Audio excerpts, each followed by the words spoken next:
ওরা আমায় এভাবে কেন মারলো মা? মা, আমি তো যেমন ডিউটিতে যাই সেরকমই ডিউটিতে গেছিলাম, কিন্তু আমি তো জানতাম না যে আজই হবে আমার শেষ দিন। আমি তো আমার জুনিয়রদের সাথে একসাথে কত গল্প করতে করতে রাতের খাবার খেয়েছিলাম জানো মা। অনলাইন থেকে অর্ডার করে আনিয়েছিলাম আমার প্রিয় খাবারটা, ওটাই আজ খেয়েছিলাম। তখনও যদি একটু বুঝতে পারতাম এটাই শেষ খাওয়া, এটাই শেষ গল্প। ডিউটির বাঁধনে আমি যখন ক্লান্ত হয়ে গেলাম মা, আমার চোখ দুটো ঘুমে বন্ধ হয়ে যাচ্ছিল, একটু শরীরে ক্লান্তি মেটাতে গেলাম, তখনও যদি বুঝতাম মা সারা জীবনের মতো বিশ্রামে চলে যাব, তখন ভোর রাত আমি ওয়ার্ডে একা, তখন ভোরের শীতল বাতাসে আমার একটু ঠান্ডা লাগতে আমি লাল চাদরটা ঢাকা দিয়ে একটু চোখ বন্ধ করেছিলাম, শুধু সেই সময়ের অপেক্ষায় থাকা ওরা আমার সাথে। ছি মা, আমার খুব কষ্ট হচ্ছিল জানো তো। অনেক অনেকবার আমি বারণ করেছিলাম, চিৎকার করেছিলাম, বাঁচাও বাঁচাও, কে আছো আমাকে বাঁচাও। কিন্তু আমার চিৎকার, আমার আর্তনাদ শুনতে পাইনি জানো তো মা। আর ওরা আরো পশুর থেকেও বিচ্ছিরি ব্যবহার করতে লাগলো, খেলতে লাগলো আমাকে নিয়ে ওরাও। আমি ওদের হাতে পায়ে পড়লাম জানো তো। আমি এটাও বললাম, আমাকে ছেড়ে দাও, দয়া করে ছেড়ে দাও, আমি কাউকে কিছু বলবো না, আমাকে যেতে দাও।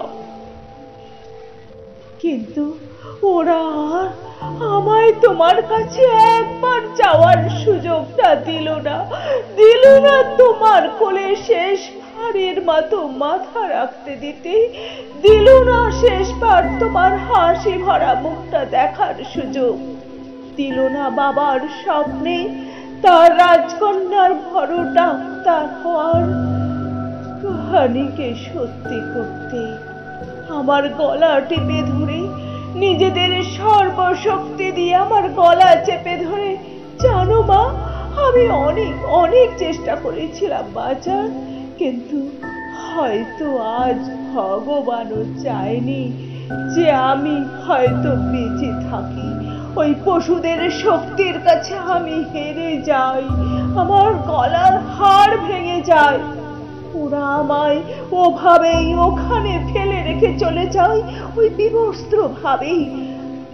সকালে সবাই আসে, কিন্তু এ কি, আমি কারোর সাথে কথা কেন বলতে পারছি না?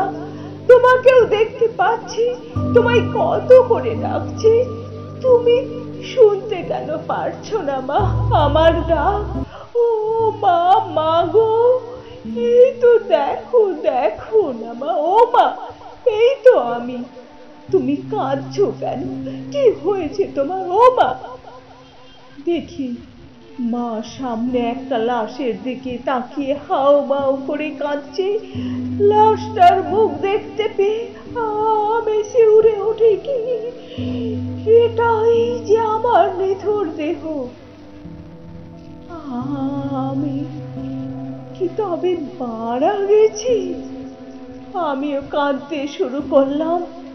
সবাই আমার এই মৃত্যুতে শোকাও, সারা দুনিয়া আমার মৃত্যুর ঘটনা আপাতত জেনে গেছে, সবাই বিদ্রোহ করছে, কিন্তু আমি আমার নিথর দেহের দিকে তাকিয়ে রইলাম।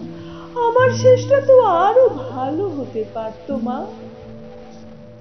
দেখো না মা, ওরা আমার মুখের দেহের কি বিচ্ছিরি অবস্থা করেছে, দেখো মা।